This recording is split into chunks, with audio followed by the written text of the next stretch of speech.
حسبنا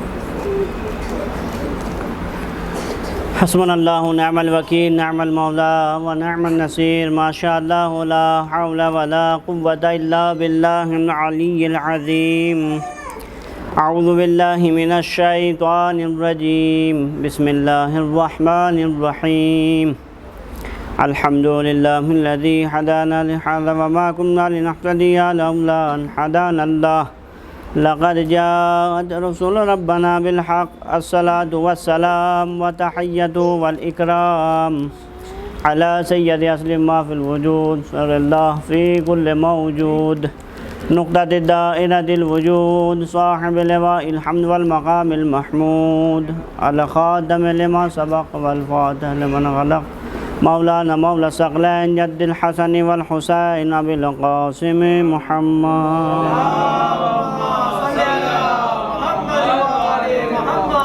وعلى أهل بيته الطيبين الطاهرين المعصومين المظلومين المنتخبين المنتجبين ولعنة الله على أعدائهم أجمعين من الآن إلى قيام يوم الدين أما بعد قال رسول الله صلى الله عليه وآله وسلم بسم الله الرحمن الرحيم إني جاعل في الأرض خليفة صلوات پر محمد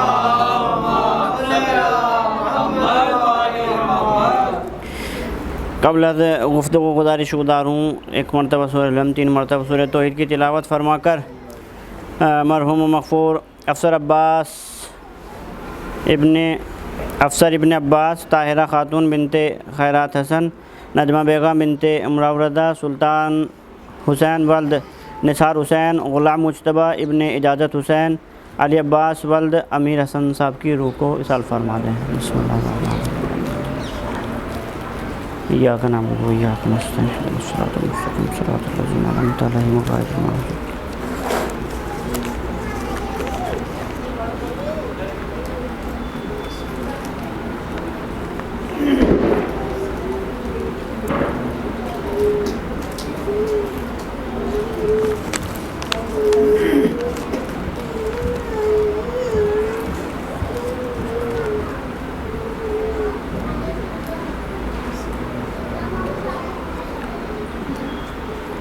صلی اللہ محمد و آل محمد وعجل فرجہم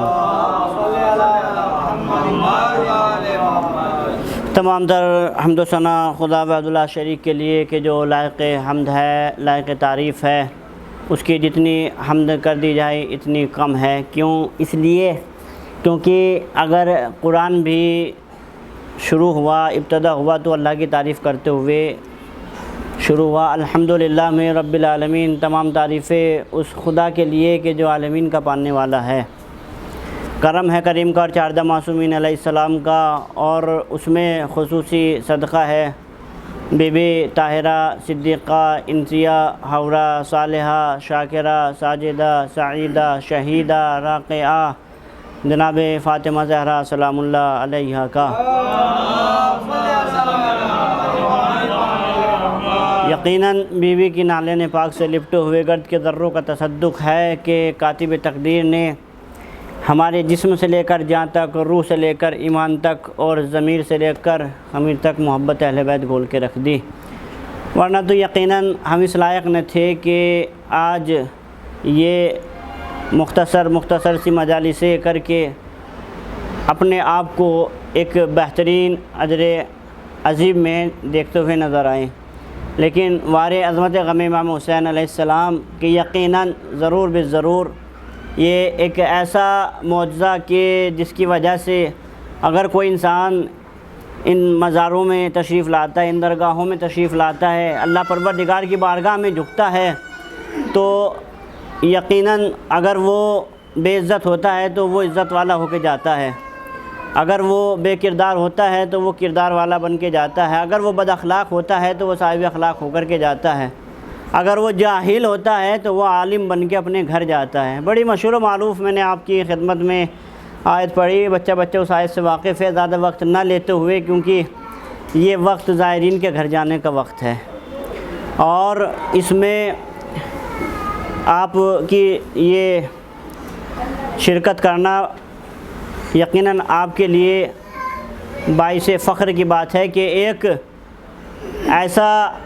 رسول کے گھرانے کا رجل فقیہ، ایک ایسا امامت کا چراغ کہ جو آپ لوگوں کے آنکھوں کے بالکل سامنے ہے، اور اسی نے اپنے وطن سے اس جگہ پر آ کر کے رہائش گاہ کو اپنا قیام کیا، اور کرنے کے بعد یہاں کے لوگوں نے بھی اچھے طریقے سے ان کا ساتھ دیا، اور ساتھ دینے کے بعد جب یہاں پہ خود وہ تشریف لے کر کے آئے تو آپ نے خود اس جگہ کا نام اپنی ماں کے نام پہ رکھا۔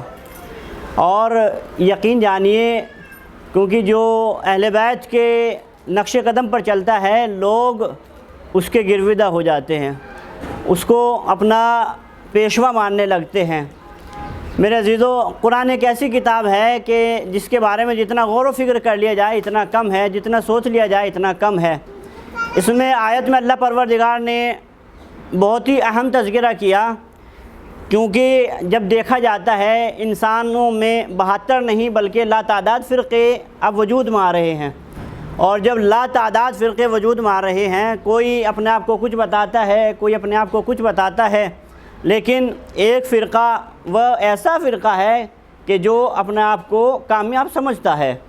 اب اسی کے سلسلے میں اس آیت میں اللہ پروردگار نے ارشاد فرمایا کہ انی جاعل فی الارض خلیفہ، میں روئے زمین پر ایک خلیفہ بنانے والا ہوں، ابھی بنایا نہیں ہے، بنانے والا ہوں۔ یعنی اس آیت میں اللہ پروردگار تذکرہ ابو بشر کر رہا ہے، یعنی آدم کا تذکرہ ہو رہا ہے۔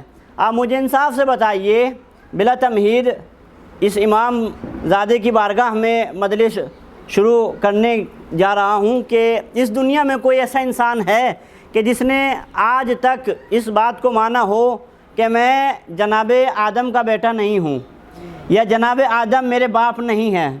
کوئی بھی اس بات کو ماننے کے لیے تیار نہیں ہوگا، بلکہ اگر اس سے پوچھا جائے اور اس سے دریافت کیا جائے تو وہ یہی کہے گا کہ ہاں میرے والد محترم، میرے جد بزرگوار جناب آدم علیہ السلام ہے۔ اب ہم نے جب تاریخ اسلام کو اٹھایا اور اٹھانے کے بعد دیکھا تو ہم کو یہ پتہ لگا، کیونکہ اس آدمیت کے اوپر جناب آدم کا بھی ایک بہت بڑا احسان ہے۔ بھائی توجہ، اس آدمیت کے اوپر بھی جناب آدم کا بہت بڑا احسان ہے۔ اور جب جناب آدم علیہ السلام کو اللہ پروردگار نے خلق کیا تو اس سے پہلے جب خلق کیا تو سب کا باپ بنایا۔ کس کس کا باپ بنایا؟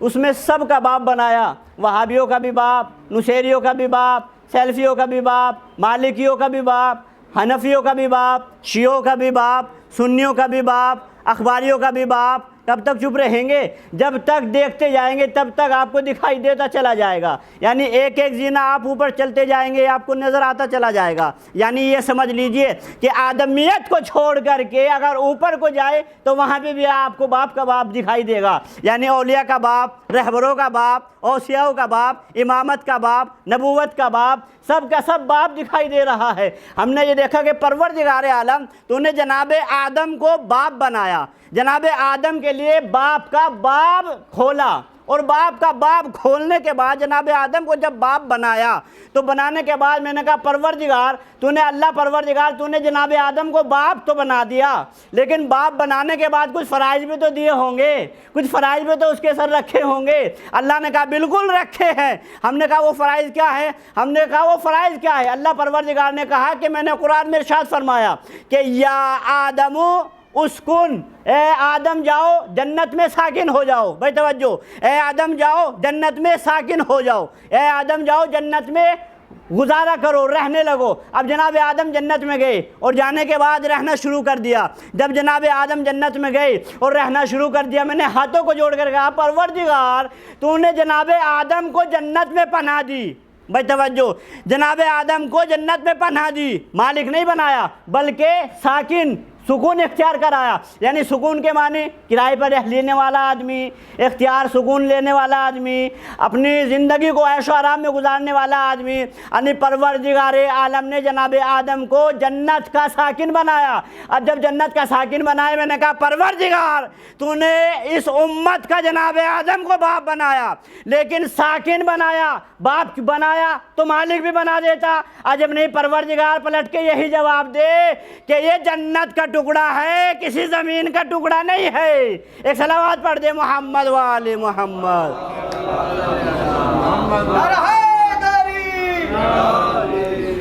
اللہ پروردگار کہے کہ یہ جنت کا ایک ٹکڑا ہے، جنت ہے، یہ زمین کا کوئی ٹکڑا نہیں ہے۔ اور جب پروردگار عالم نے جناب آدم کو جنت کا ساکن بنا دیا تو ساکن بنانے کے بعد کہا کہ دیکھو کھاؤ پیو عیش آرام سب کچھ کرو، لیکن جو میں نے کہا ہے وہ یاد رہے، اس پر عمل کرنا ہے۔ اب جب جناب آدم کو اللہ پروردگار نے سب کچھ اختیار دے دیا، کہا آپ کے لیے جنت، آپ کے لیے ساکن، جیسے رہو، جیسے کھاؤ، جیسے پیو، جیسے زندگی گزارو۔ اب جناب آدم زندگی گزارنے لگے۔ اب جب زندگی گزارتے گئے لیکن یہ بھول گئے تھے کہ مالک نہیں بنایا ہے۔ بھائی توجہ، یہ بھول گئے تھے کہ مالک نہیں بنایا بلکہ ساکن بنایا ہے۔ فلیٹ کرائے پہ دیے ہیں، مالک نہیں بنایا ہے۔ صلوات پڑھے محمد وآل محمد۔ جناب آدم کو ساکن بنایا، مالک نہیں بنایا۔ اب جناب آدم کو جب ساکن بنایا تو جنت ہاتھ سے نکل گئی۔ اگر مالک بناتا تو جنت ہاتھ میں رہتی۔ بھائی توجہ، جناب آدم کو ساکن بنایا تو جنت ہاتھ سے نکل گئی، اگر مالک بنا دیا ہوتا جنت کا تو جنت ہاتھ میں آ جاتی۔ لیکن اللہ پروردگار نے یہ بھی نظام بنایا، کہا کہ آدم دیکھو ہم نے تم کو ساکن بنایا ہے، مالک نہیں بنایا ہے۔ ہم نے تم کو ساکن بنایا ہے، مالک نہیں بنایا ہے۔ اب اس کا مطلب یہ ہوا کہ جنت گئی ہاتھ سے، جنت گئی ہاتھ سے۔ اب جنت تقسیم کرنے کا ہنر جناب آدم کے پاس لے لیا گیا، نہیں رہا۔ اب جنت کون تقسیم کرے گا؟ جنت وہ تقسیم کرے گا کہ جس کا کردار آدم سے بلند ہوگا۔ بھائی توجہ، جس کا کردار آدم سے بلند ہوگا، جس کا رفتار اور گفتار آدم سے بلند ہوگا، جس کا علم اور حلم آدم سے بلند ہوگا، جس کا علم اور حلم آدم سے بلند ہوگا، یعنی یہ سمجھ لیجئے کہ جو رفتار میں بھی آدم سے آگے ہوگا، جو گفتار میں بھی آدم سے آگے ہوگا، جو اخلاق میں بھی آدم سے آگے ہوگا، جو حلم میں بھی آدم سے آگے ہوگا، یعنی سب کچھ آدم سے آگے ہوگا۔ بھائی سوچنے کی بات ہے، آدم کے ہاتھ سے جنت نکل گئی کیونکہ مالک نہیں بنایا تھا، ساکن بنایا تھا۔ اب جب آدم کو جنت دے نہیں دی گئی، جنت ہاتھ سے نکال دی گئی، تو جنت کون دے گا؟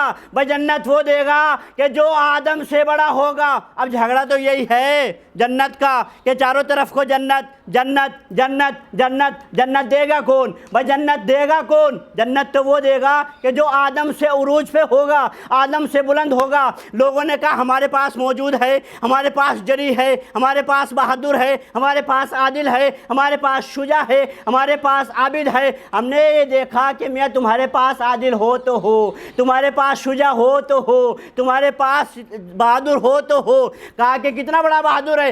انہوں نے کہا اتنا بڑا بہادر ہے، توجہ، اتنا بڑا بہادر ہے کہ ہم نے لوگوں کے فیصلے کرتے ہوئے دیکھا ہے۔ اتنا بڑا بہادر ہے کہ لوگوں کے فیصلے کرتے ہوئے دیکھا ہے۔ ہم تو جنت ان سے لے لیں گے، ہم تو جنت ان سے لے لیں گے۔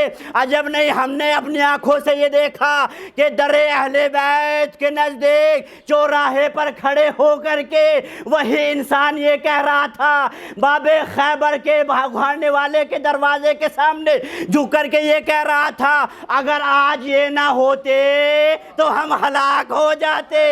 ایک صلوات پڑھ دے محمد والے محمد۔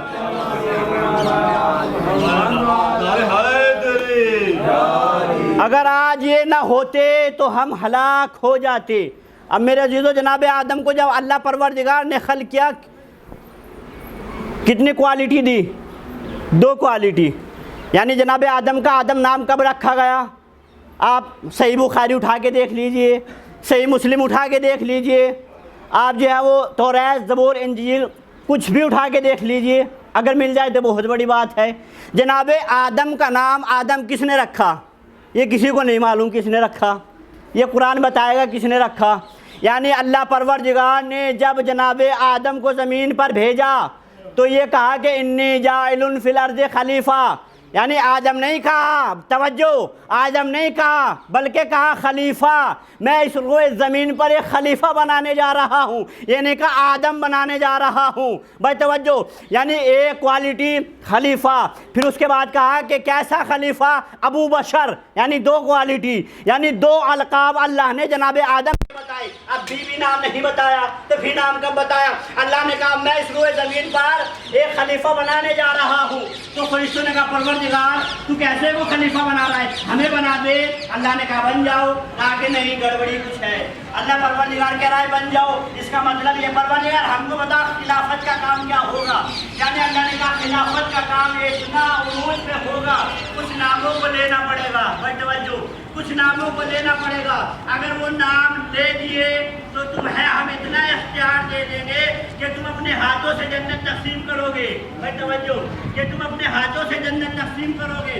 انہوں نے دیکھا کہ یہ جو کھڑے ہوئے ہیں ان کا نام لے کے دکھا دو، فرشتوں نے کہا پروردگار یہ ہمارے بس کی بات نہیں ہے۔ اللہ پروردگار نے کہا کہ یا ملائکتی اسجدوا لآدم، بھائی توجہ، اسجدوا لآدم، بس جناب آدم کو سجدہ کرو۔ فرشتوں نے سوچا کہ جناب آدم کو سجدہ کرنے میں ہی بھلائی ہے، تو لہٰذا جناب آدم کو سجدہ کر لیتے ہیں۔ جناب آدم کو سجدہ کیا، اور سجدہ کرنے کے بعد کہا کہ پروردگار جو تو جانتا ہے وہ ہم نہیں جانتے ہیں، اللہ پروردگار ہمیں یہ تو بتا تو نے اس کو خلیفہ بنایا ہے، اس کے خلافت کا نام کیا ہوگا؟ اللہ نے کہا جو میں نے تم سے کہا تھا ان کے نام دے دو، تم سے نہیں دیے گئے۔ کہا پروردگار اس کو جو تم نے خلیفہ بنایا ہے اس سے لے کے دکھا دے، اگر یہ نام دے دے تو ہم بھی جان لے۔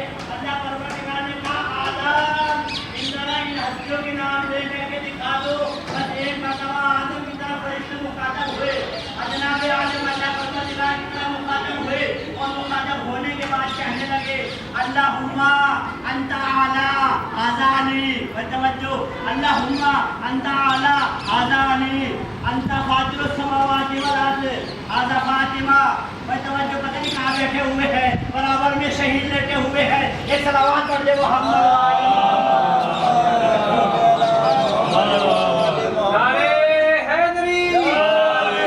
پروردگار کے سامنے جناب آدم نے نام لیے، اور جب نام لیے تو پروردگار نے کہا کہ دیکھو یہ 5 ہستیاں ایسی ہستیاں ہیں کہ دنیا والوں سمجھ لو جب تمہارا ابا ان 5 کے بغیر مکمل نہ ہو سکا تو تم کیسے ان 5 کے بغیر مکمل ہو جاؤ گے۔ یہ صلوات پڑھ دے محمد، اللہم صلی علی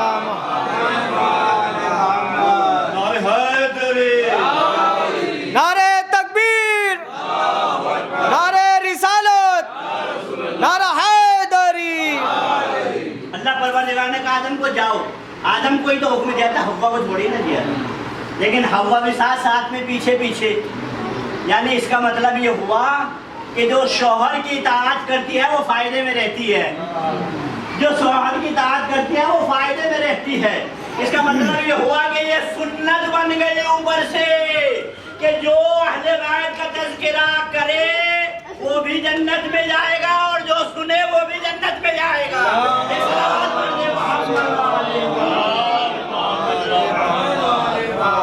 کہا کہ جاؤ جنت میں، لیکن دھیان رہے یہ مت بالکل کھا نہ لیجیے گا، خبردار، اگر اس درخت کے پھل کو کھا لیا تو اچھا نہیں ہوگا۔ جناب آدم نے کہا پروردگار ٹھیک ہے۔ جناب آدم بڑے آرام سے عیش و آرام سے زندگی گزارتے رہے۔ اب ایک لمحہ وہ آیا کہ جناب آدم علیہ السلام کو جنت میں شیطان نے جا کر بہکایا۔ شیطان کو کس نے نکلوایا تھا؟ جناب آدم نے۔ کس لیے نکالے گئے تھے؟ شیطان کو حکم کیا گیا تھا کہ آدم کو سجدہ کرو۔ آدم نے تکبر کیا کہ نہیں میں آگ سے بنا ہوں، یہ مٹی سے بنے ہوئے ہیں۔ کہا کہ میں آگ سے بنا ہوں، یہ مٹی سے بنے ہوئے ہیں۔ بھائی دنیا اسی بات پہ لڑتی ہے، اسی بات پہ جھگڑتی ہے، اسی بات پہ تنازع کرتی ہے، اسی بات پہ سوچتی ہے کہ کون افضل، کون مفضول، کون اعلیٰ، کون پستی، کون عروج پہ۔ ہم یہ کہتے ہیں کہ ذرا سوچ سمجھ کے باتیں کیا کرو، ذرا سوچ سمجھ کے بولا کرو۔ تم یہ کہتے ہو کہ جناب آدم افضل ہیں، جناب آدم افضل ہیں، ہم جنت اپنے والوں سے لے لیں گے۔ تم کس کس کے نام لوگے؟ کیا تم نوح کا نام لوگے؟ کیا ابراہیم کا نام لوگے؟ کیا اسماعیل کا نام لوگے؟ کیا ادریس کا نام لوگے؟ کیا شیش کا نام لوگے؟ کیا لوط کا نام لوگے؟ کیا یعقوب کا نام لوگے؟ کیا یوسف کا نام لوگے؟ سب کے سب یہی کہیں گے میں آدم کا بیٹا ہوں، سب کے سب یہی کہیں گے میں آدم کا بیٹا ہوں، میں آدم کا بیٹا ہوں، میں آدم کا بیٹا ہوں۔ اب سورہ آل عمران میں اللہ نے ارشاد فرمایا کہ دیکھو میں نے آدم کو مٹی سے خلق کیا ہے، تو آدم کی ماں کون ہوئی؟ بھائی توجہ، آدم کی ماں کون ہوئی؟ مٹی۔ اور یہ جتنے بھی اس دنیا میں افراد موجود ہیں یہ کون ہوئے؟ یہ ہوئے ابن تراب، یعنی آدم کی ماں ہوئی مٹی، اور یہ تمام کے تمام افراد ہوئے ابن تراب، یعنی تمام کے تمام انسانوں کے پاس ابن ابو تراب ہے۔ ہم اکیلے ایسے ہیں کہ ہمارے پاس ابو تراب ہے۔ ایک صلوات پڑھ دے محمد والے محمد۔ بس کہا کہ سب کچھ کر لینا لیکن تکبر نہ کیجیے گا۔ اگر تکبر کر لیا تو کری کرائی محنت بالکل ختم۔ جناب آدم رہنے لگے اور رہتے رہتے ایک مدت گزری، ساتھ میں بیوی حوا بھی زندگی گزار رہی تھی۔ کیا دیکھا کہ اسی درخت پر نظر پڑی، اور نظر پڑنے کے بعد کہنے لگے کہ ایسا آخر اس میں ہے کیا کہ اللہ پروردگار نے اس کو کھانے سے منع کیا ہے؟ اللہ پروردگار نے اس کو کھانے سے منع کیا ہے۔ کہا اس کے پاس بھی مت چلے جانا۔ شیطان نے کہا پاس جانے کے لیے تو منع کیا ہے، کھانے کے لیے تھوڑی نہ منع کیا ہے۔ کہا کہ کیوں نہ ہم لا کے دے دے اور کھا لے۔ جناب آدم نے کھایا۔ بس خلاصے کلام میں آخری بات، جناب آدم نے کھایا۔ کھانے کے بعد اللہ نے کہا کہ آدم جیسا ہم نے کہا تھا ایسا آپ نے نہیں کیا، تو لہٰذا جائیے آپ زمین پر چلے جائیے، گیٹ آؤٹ، جلدی سے جتنی جلدی ہو سکے۔ جناب آدم نکلنے کے بعد کیا دیکھا اللہ پروردگار نے کہ آدم یہ لباس جنت کا ہے، لباس یہیں اتار دو۔ کہا کہ پروردگار اس کو تو لے جانے دے۔ کہا کہ نہیں، لباس کو اتارا۔ کہا آدم یہ نالین جو لے جا رہے ہو یہ بھی جنت کی ہیں، جوتے بھی یہیں اتار دو۔ جوتے بھی اتار دیے۔ بس ایک مرتبہ جب لوگوں نے تاریخ اسلام نے یہ دیکھا کہ ایک اللہ کے نبی سے اللہ نے جنت کا لباس اتروا دیا، بھائی توجہ، جنت کا لباس اتروا دیا، نالین تک اتروا دی، کہ جنت کا لباس جنت میں رہے گا، زمین پر نہیں جائے گا۔ یہ ایک اصول ہے، یہ ایک اللہ کا قانون ہے، اور اللہ نے قانون بنا دیا کہ جنت کا لباس جنت میں رہے گا، زمین پر نہیں جائے گا۔ لیکن میں کہوں گا پروردگار اپنی بات پر اٹل رہنا۔ پروردگار جو تو نے قانون بنا دے اس قانون پر عمل کرتے رہنا۔ یہ تو نے کہا ہے کہ جنت کا لباس جنت میں رہے گا، لیکن میں نے تو یہ دیکھا کہ ننھے شہزادے گلیوں میں گھوم رہے تھے، اپنی ماں سے جا کر کے بولنے لگے کہ اماں یا سب کے سب عید کا لباس خرید رہے ہیں، کیا ہمارے لیے عید کا لباس نہیں آئے گا؟ بس ایک مرتبہ ماں کا دل بھر آیا، اور بھرنے کے بعد کہنے لگی کہ بیٹا تمہارا لباس ابھی تمہارا درزی لے کر آتا ہی ہوگا۔ بس یہ جملے زبان سے نکلنے تھے۔ کیا دیکھا کہ دق الباب ہوا، دروازے کو کھولا۔ جب دروازے کو کھولا تو کیا دیکھا کہ حسنین کا درزی لباس لیے ہوئے کھڑا ہے۔ میں کہوں گا کہ لباس کہاں سے لائے ہو؟ کہا کہ میں جنت سے لباس لے کر کے آیا ہوں۔ میں نے کہا اللہ کا قانون ہے واپس لے جاؤ، یہ جنت کا لباس جنت میں رہے گا، زمین پر نہیں آئے گا۔ بس ایک مرتبہ رضوان جنت کہنے لگے ارے نادان غدیری صاحب، کیا آپ کو اتنا بھی معلوم نہیں ہے؟ ارے یہ تو جنت کا لباس ہے، جنت میں رہے گا، اتنا تو آپ نے کہہ دیا، لیکن یہ نہیں سوچا ارے یہ جنت کے سردار ہے، چاہے تو لباس جنت میں آ کے پہن لے، چاہے لباس منگوا کے زمین پر پہن لے۔ ایک صلوات پڑھ دے محمد والے محمد۔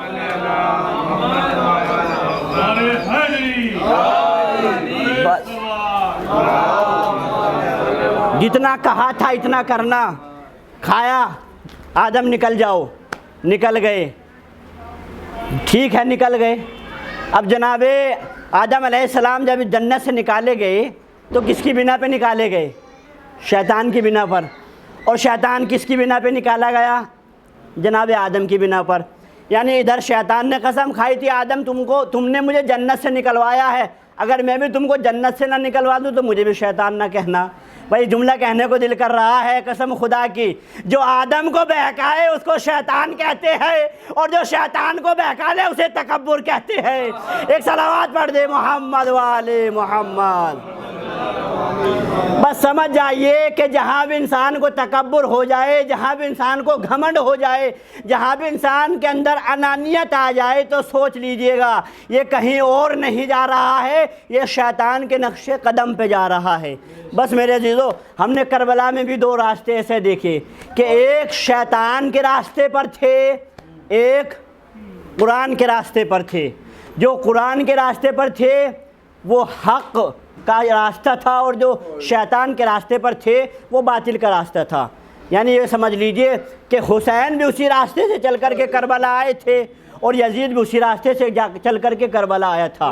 حسین جس راستے سے کربلا آئے تھے وہ راستہ حیات اور زندہ رہنے کا راستہ تھا، اور یزید جس راستے سے چل کر کے کربلا آیا تھا وہ نیست و نابود ہونے کا راستہ تھا۔ میرے عزیزو، آپ نے دیکھا کہ اسی درگاہ میں مسلسل مجالسیں ہوتی رہتی ہے۔